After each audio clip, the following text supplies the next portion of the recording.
नमस्कार दोस्तों, स्वागत है आप सभी का आगसुया की पाठशाला में। आज हम चैप्टर नंबर 4 जिसका नाम है दो चरों वाले रैखिक समीकरण, आज हम इसे पढ़ेंगे। ठीक है, तो आइए जानते हैं दो चरों वाला रैखिक समीकरण क्या होता है। ठीक है, आइए जानते हैं इसकी डेफिनेशन क्या होती है। तो इसकी मैं डेफिनेशन आपको बताऊँ तो इसकी डेफिनेशन क्या होती है। रैखिक समीकरण क्या पढ़ना है हमें पढ़ना है दो चरों वाला रैखिक समीकरण। तो सबसे पहले दो चरों वाला रैखिक समीकरण जो हमारा पार्ट का नाम है, इसे हम समझते हैं कि दो चरों वाला रैखिक समीकरण क्या होता है। सब में पहले जैसे मान लो इसमें आ रहा है दो चर। अब बात आती है चर की, क्या बात है चर। अब जैसे मान लो इसमें चर शब्द आया, क्या आया चर। अब जान लेते हैं कि चर क्या होता है। जैसे मान लो हमारे पास x है, y है, z है, p है, q है या r है, डॉट डॉट डॉट, इस प्रकार के जितने भी ABCD के अक्षर होते हैं किस में आते हैं, ये हमारे चर में आते हैं। किस में आते हैं, चर में। तो ये आपको समझ में आ गया होगा कि ABCD के जो x y z p q r जो कोई अक्षर होते हैं, mostly m n o p q, तो ये जो अक्षर होते हैं ये क्या होते हैं, चर का काम करते हैं। क्या करते हैं, चर। अब बात आती है, आप कहेंगे कि चर तो हमें समझ में आ गया है, चर क्या होता है कि ABCD x y z सब चर होते हैं। अचर क्या होता है, तो अचर क्या होता है, जो वास्तविक संख्याएं होती हैं वो सभी अचर संख्या होती है। अचर जैसे मान लो मैंने ले लिया 1 2/3 कॉमा अंडूड के 5 या माइनस के 2/3, यानी कुछ भी, या मैंने लिख दिया 0.5। तो ये सब क्या है, ये सभी अचर संख्या होती है। क्या होती है, सभी अचर संख्या होती है। ठीक, तो आपको समझ आएगा ये चर होता है अचर। अब इसमें है दो चर वाला, यानी दो चर मतलब क्या है, जब दो चर आ जाए, x है और y है, तो दो चर आए उसे दो चर वाला कहेंगे। इसमें कहा है रैखिक समीकरण। अब रैखिक समीकरण क्या होता है, तो मैं आपको बताऊं दो चर वाला समीकरण क्या होता है। हम यहाँ पे लिखेंगे दो चरों, क्या लिखेंगे, दो चरों वाला रैखिक समीकरण। क्या, दो चरों वाला रैखिक समीकरण। तो देखो दो चरों वाला रैखिक समीकरण क्या होता है। दो चरों वाला रैखिक समीकरण वह समीकरण होता है जिसे ax प्लस के by प्लस c बराबर 0 के रूप में लिखा जा सके, के रूप में लिखा जा सके, जहां पर a, b व c वास्तविक संख्याएं हो। क्या हो, वास्तविक संख्याएं हो। क्या हो, वास्तविक संख्याएं हो। अब वास्तविक संख्याएं मैंने आपको चैप्टर नंबर 1 जो हमारा पहला पार्ट है संख्या पद्धति, उसमें पूरा समझाया कि वास्तविक संख्या होती है। ठीक है, वास्तविक संख्याएं हो और a व b दोनों शून्य नहीं हो। क्या नहीं हो, ये मैंने कहा वास्तविक संख्याएं हो। क्या हो, वास्तविक संख्याएं हो। a व b के मान शून्य नहीं हो। क्या नहीं हो, a व b के मान शून्य नहीं हो। यदि शून्य हो जाएंगे तो वह रैखिक समीकरण नहीं कहलाएगा। ठीक है, अब हम इसे आपको उदाहरण की मदद से आपको समझाते हैं। ठीक, ये तो हमारा क्या हो गया, परिभाषा हो गई कि दो चर वाला रैखिक समीकरण क्या होता है, जिसमें दो चर हो। क्या हो, दो चर। इसमें जैसे मान लो दो चर क्या है, x और y। अब मैं जैसे आपको कुछ एग्जाम्पल लेके दिखाता हूँ। जैसे मान लो मैंने एग्जाम्पल ले लिया, है यहाँ पर 2x प्लस के 3y और प्लस के 5 बराबर 0।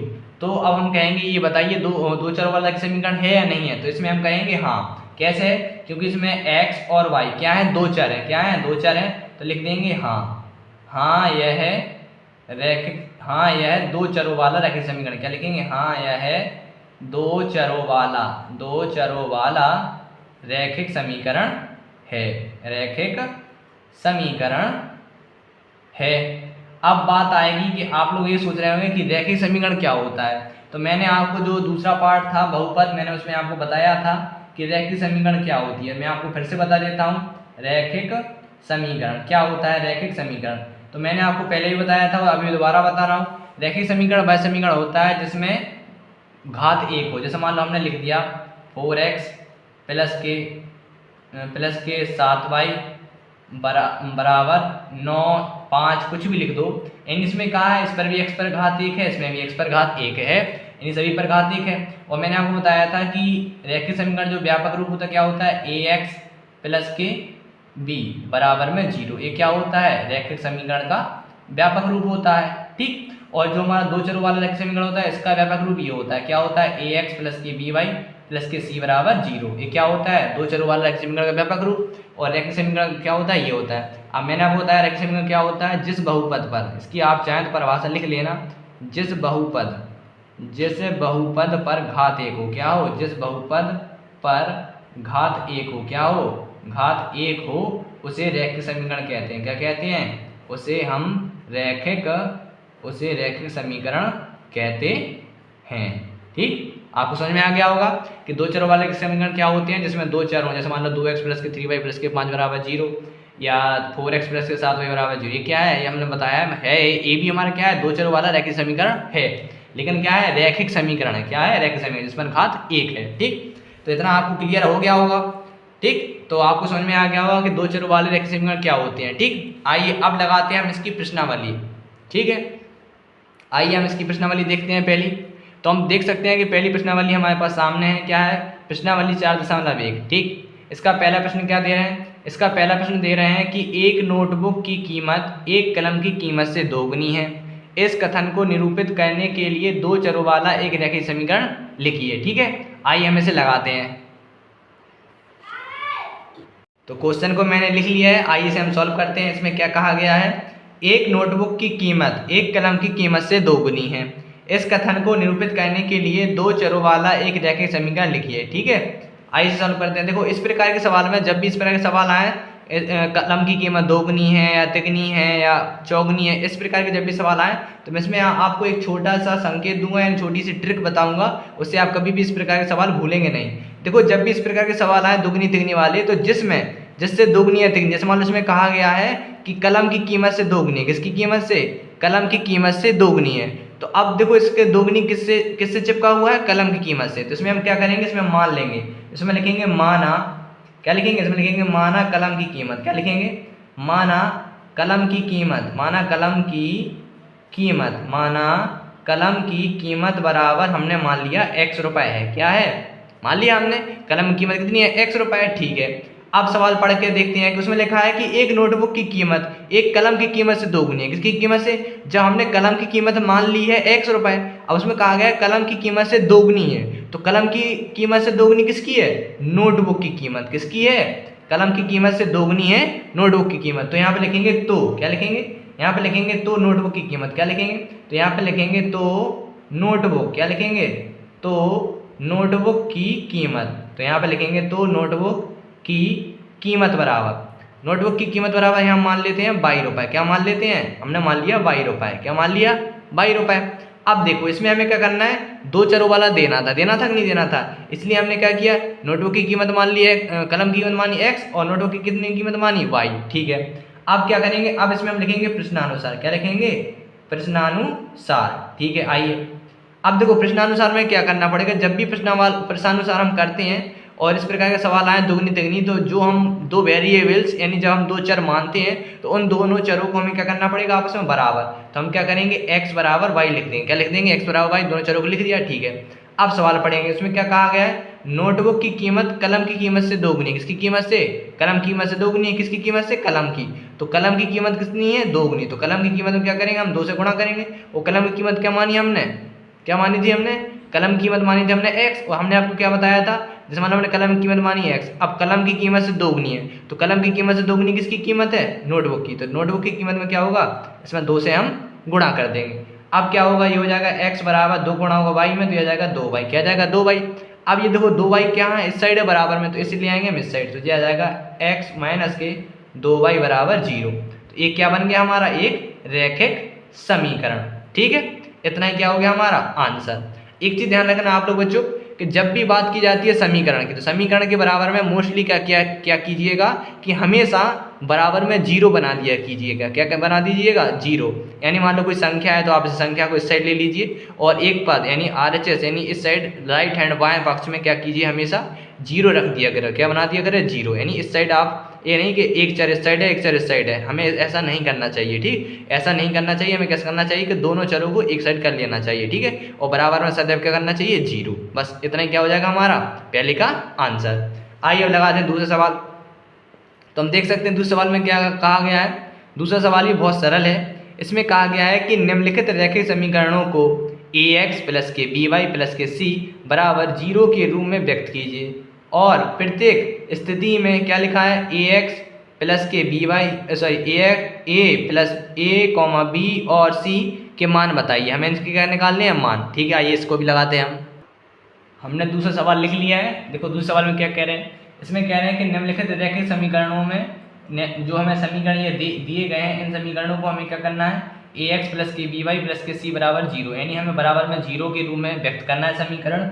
और प्रत्येक स्थिति में, यहाँ पर दो बार लिख दिया है, और प्रत्येक स्थिति में क्या करना है, ए बी और सी के हमें मान बताना है। ठीक है, आइए सॉल्व करते हैं, बहुत ही सरल सवाल है। ठीक, देखो इसमें क्या करना है, हमें ax प्लस बी वाई इसके रूप में करना है। देखो इसमें क्या है, ax प्लस की बी वाई प्लस के सी, यानी जो c जो होता है, मैं आपको यहाँ पे बताना भूल गया कि इसमें जो c होता है क्या होता है, यहाँ आप लिख लेना कि a b c क्या होते हैं, वास्तविक संख्याएं होती हैं, और जो हमारा c होता है क्या होता है, c एक अचर पद होता है। क्या होता है, c एक अचर पद होता है। क्या होता है, अचर पद होता है। c क्या होता है, c हमारा एक अचर पद होता है। ठीक, यानी जो हमारा ax प्लस की बी वाई प्लस के सी बराबर 0 लिखा है, इसमें x और y तो होते हैं क्या, चर होते हैं, दो चर, और ये जो c होता है, c क्या होता है हमारा, अचर होता है। क्या होता है, एक अचर पद होता है। ठीक, तो ऐसा इसमें करना है। इसमें क्या है, अब देखो इसमें हमारे पास दिया गया समीकरण दिया गया, तो इस समीकरण को हमें इसके रूप में लिखना है। तो क्या करेंगे, इसे देखो, इसे ए हमें ऐसे लिख देंगे 2x प्लस के 3y। अब देखो 9.35 पर भाज्य उस साइड है प्लस में, तो इस साइड आएगा किसका हो जाएगा, माइनस का, यानी माइनस के 9.35 पर बाद, और बराबर में क्या बचेगा, 0। बस हमने क्या किया, इसे इसके रूप में दर्शा दिया, इसके रूप में दर्शाना था, हमने इसे इसके रूप में दर्शा दिया। ठीक है, अब वो कह रहे हैं कि प्रत्येक स्थिति में ए बी सी के मान भी बताइए। अब हमें इसमें ए बी सी के मान बताने हैं, तो इसमें क्या करेंगे, हम यहाँ पर लिख देंगे जो हमारे पास समीकरण दे रहा है, इसमें हम क्या करेंगे, तुलना कर देंगे। क्या करेंगे, तुलना, यानी हम इसमें तुलना कर देंगे। किससे करेंगे तुलना, हम इसमें ax प्लस के बी वाई प्लस के सी बराबर 0 से तुलना, यानी इससे हम क्या करेंगे, इससे तुलना करने पर। अब देखो जैसे मान लो हमारे पास समीकरण ये बना, अब इस समीकरण की हम इससे तुलना कर देंगे, एबीसी के मान निकल आएंगे। कैसे, देखो 2x प्लस के 3y और माइनस के कितना है, 9.35 पर बार, और बराबर में क्या है हमारा, 0। ठीक है, तो इसमें आप देख सकते हैं कि इसमें a का गुणांक क्या दिख रहा है, हमें दिख रहा है, देखो x देखा जाए तो तुलना करेंगे तो x कट जाएगा, तो a का गुणांक आएगा 2, कितना आएगा 2, और ये देखो y से y कट जाएगा, तो b का गुणांक कितना आएगा, b का गुणांक आएगा हमारा 3, कितना आएगा 3। और हमने आपको बताया कि c क्या है, c एक अचर पद है, तो ये क्या हो गया हमारा, ये हो गया हमारा c का मान। ठीक है, तो आप चाहें यहाँ पे लिख देना, आप यहाँ पे लिख देंगे a का मान कितना है, a बराबर आया 2, कॉमा b बराबर कितना आएगा 3, कॉमा c बराबर कितना है, c बराबर आया माइनस के 9.35 पर बार। इतना ही क्या हो गया हमारा आंसर। ठीक है, इसी प्रकार में करना है। आइए अब लगाते हैं दूसरा क्वेश्चन। अब दूसरा क्वेश्चन क्या है हमारा, देखो हम किताब में से लिख के ले रहे हैं। दूसरा क्वेश्चन है हमारा x माइनस बाई बटे 5 माइनस के 10 बराबर में 0। ठीक है, अब देखो हमें क्या करना था, इसके रूप में लिखना था। अब ये तो पहले से ही इसके रूप में लिखा हुआ है, तो हमें इसके रूप में लिखना नहीं है। ठीक है, हमें इसे इसके रूप में लिखना नहीं है। अब हमें क्या करना पड़ेगा, हमें बस इसमें अब दूसरा पार्ट यानी ABC के मान निकालना है। तो हम देख सकते हैं इसमें हम ABC के मान निकालेंगे। कैसे निकालेंगे, तो मैंने आपको बताया था, अभी बताया था ax प्लस के बी वाई प्लस के सी बराबर 0 से तुलना कर दो। क्या कर दो, से तुलना। अब इससे तुलना करेंगे तो समीकरण क्या है, x माइनस के बाई बटे 5 माइनस के 10 बराबर में 0। हम देख सकते हैं, जैसे मान लो यहाँ पे कोई ये लिखा नहीं है x, तो x के साथ क्या मानते हैं, 1 मानते हैं। क्या मानते हैं, गुणांक 1 मानते हैं। तो अब देखो इसमें देखेंगे तो इसका a का मान कितना आएगा, 1। अब ये b है।